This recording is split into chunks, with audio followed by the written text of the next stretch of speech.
What is good, NIO family? It's Rey-Jay back with another video. In this one, I'm going to break down what's going on with NIO stock, what you should be watching for going forward. I'm also going to talk about what's going on with SPY, Tesla, and the QQQ, and how the news coming out for the week may affect them, and how the technicals are looking for all these different stocks and NIO.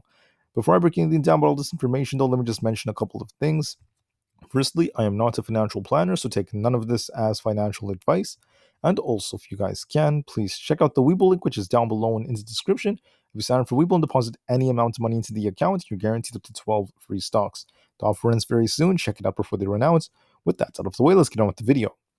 NIO is up about 3.51% for the day, holding up quite nicely. And what's very interesting is we had this nice gap to the upside. This was predicted. We'd get this nice gap up. We came down just a little bit, came down to fill this gap. It didn't actually come all the way down and then came right back up to about this $10.50 resistance. And then we ended up coming down again. We ended up closing just above around this like $10 area, but we pumped up at the very end. So I know this doesn't show it, but like at the very end, let me show you on a very smaller time frame. NIO got another push up at the very end of the day, and then NIO ended up closing kind of green.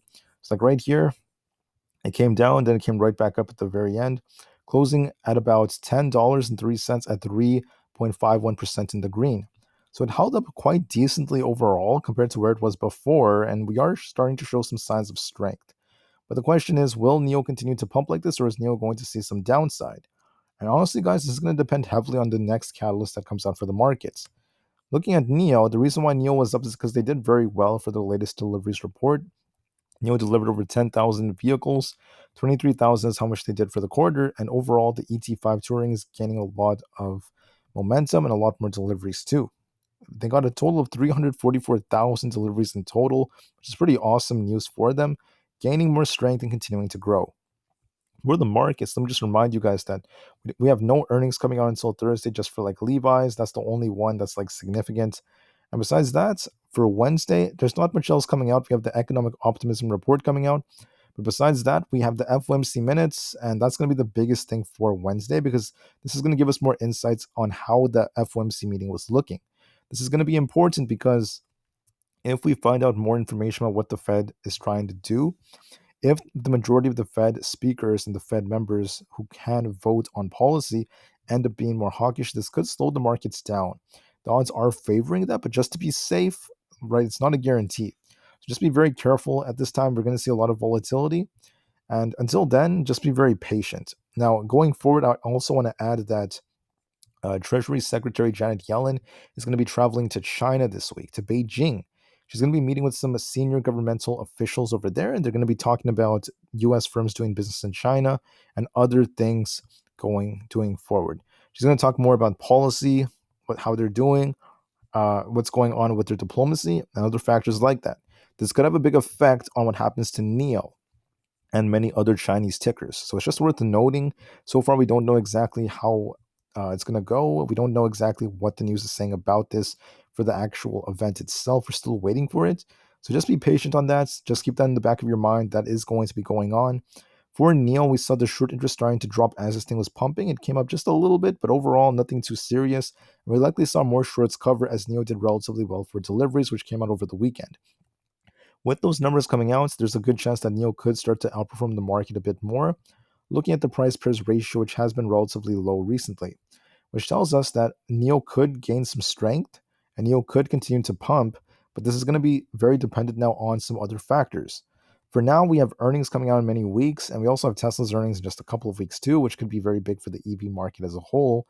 And what's going to be very important for NIO is going to be guidance. I think there's a good chance NIO could do well after earnings because even if NIO's margins are not the best after NIO did join the price war that has been started in China, even if that's the case, right? Even if NIO's margins are just not that awesome now, even if NIO drops, there is still a chance that NIO could rebound if guidance is very strong. And their CEO has a tendency of hyping up investors with these promises that many of them have been kept, but not every single one of them.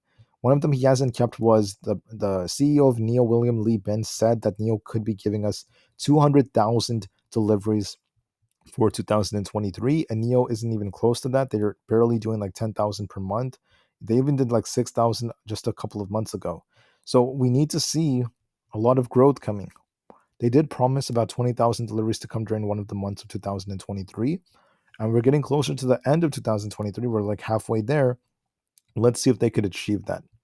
Besides that, though, I also want to add that NIO did announce this right over here. NIO's global infrastructure deployment as of June 30th has built 125 NIO houses, 271 NIO spaces, 307 NIO services centers, and then 1,561 NIO power swap stations. Once again, all of this is continuing to grow for them, and their infrastructure is going to be a big part of their business model. I'm still excited for what is yet to come. And then going forward, we also saw Xpeng and many different companies continue to rise up. We saw NIO and others continuing to hold up nicely as we saw some good numbers that came out. And the Chinese EV sector is still gaining strength and it still has lots of growth to come. Tesla also did very well in China. And we're going to get more details about that as well. And overall, this is helping the entire sector improve moving forward. So now let's talk about these charts. What's going on with the technicals? Looking at NIO on the 4-hour time frame, we can see right here, NIO has this nice accumulation that played out.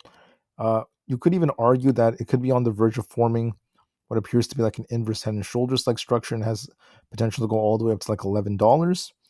It still looks very strong on the 4-hour time frame.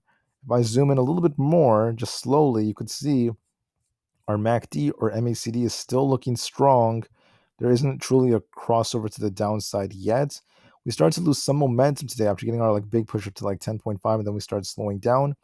There could be another slowdown coming because of the FOMC minutes, but overall, I still think NIO has the potential to hold up as long as the news maintains some pretty decent sentiments. In my opinion, it's looking pretty good so far. It doesn't look too bad, and we're just going to need to be patient with this moving forward. Now, let me also add that if you look at NIO on the 1-hour time frame, it's still trying to hold up as well. It's a little bit, we had a small crossover right here on the 1 hour as it started to cool off just a little bit, but that's completely fine because it managed to close above $10. So if you're bullish on NIO, you want to see this thing hold above not only the 5-minute 50 EMA, but you want to see it break this high of 10.5. That's the next like major resistance. A break above this, and I see this thing going to about 10.75, then potentially $11. If it breaks down below our 200 EMA, it has the potential to come all the way down to 9.8. If that breaks, we could see NIO come all the way down to about 9.5. That's going to be the next important level down here. So just watch those levels very carefully. Now, what do I think is going to happen? I think NIO has the potential to try to hold above $10 temporarily.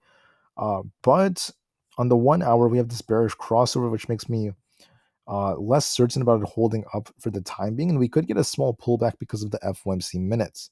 So I'm leaning in the direction that NIO might try to rebound a little bit, kind of trade sideways in the lower $10 area. Then it might get a small rug pull because of the Fed. There's a chance that the FOMC minutes could cause that.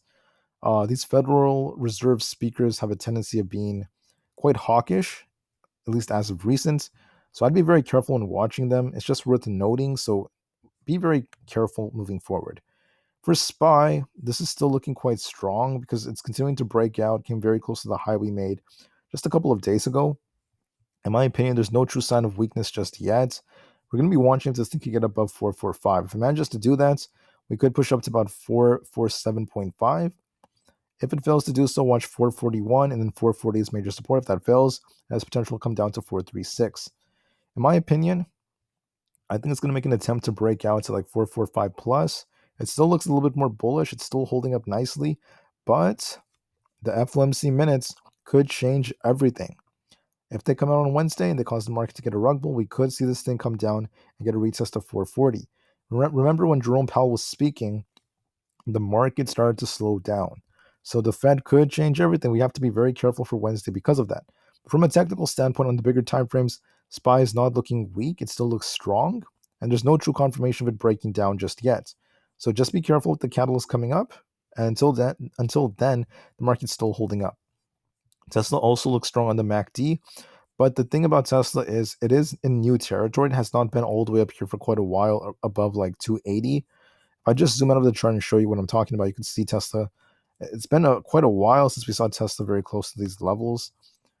Many months, actually. I mean, if you go back pretty far, we're at the highest we've been in a very, very long time. since like the February period, since like January. We never saw Tesla this high. This is the highest we saw Tesla all year long. So for that reason, Tesla is sort of like struggling a little bit up here. I wouldn't say it's weak. It's not really weak, but it's not like insanely strong at the same time. It closed just below 280. So it may get a slight cool off because of the FOMC minutes. And you're going to be watching this 4-hour 5 EMA at this like 276 area. If that fails on us, then watch like 270 or so. If it may get a slight cool off because of the Fed and then get a rebound afterwards. But it's kind of like Tesla's in this new territory, needs to get used to this a little bit longer. It might cool off just a tiny bit and then try to get a bounce later on. And even if it gets a small cool off, I could see this thing pump quite nicely and approach 300 over the next couple of trading days. So I still think Tesla has potential. I do believe it's going to eventually pump as we approach earnings. But for the time being, it may cool off a little bit, trying to cool off its RSI and maintain its momentum before it continues. Because when it got to this 280 area, it was doing well in the beginning, but it started to slow down a little bit. So it's hitting some tough resistance. It's in this new territory. It just needs to like cool off just a little bit and then get used to it again, consolidate more before it gets to the next level up. But I do believe eventually, over the next week or so, week to 2 weeks, sorry, because we have earnings in about 2 weeks, I think Tesla will eventually make its way up closer to like 300 as we approach that time frame. But it needs a little bit more time. That's completely fine and nothing to be too worried about. Now for the triple Q, this closed green. Now I don't know if it's going to cool off because of the FOMC minutes, then pump one more time, or if it's just going to pump straight up to this like 372.8 area. It is getting closer, and I think that's going to be my next target for it. I think it has the potential to go all the way up there. If it breaks this high it made, basically like 371, I see this level coming next, 372.8. But I don't know if it's going to cool off first because of the FOMC minutes, then pump, or if it's going to just go straight up there. It's got to be one of those two. If it does go straight up to 372.8, be very careful at these levels because we could see this get rejected and form like a double top. But it's got to be one of those two, either like cools off because of FOMC then pumps, or just pumps straight to about 372.8. It's got to be one of those two. I'm leaning in the direction that it's going to try to make its way up there first, but just to be safe, we'll have to wait and see what happens on Wednesday. All right, guys, so thank you all for listening. Have a great weekend, and I'll see you guys very soon in the next video. NIO to the moon alongside the whole market, and peace out.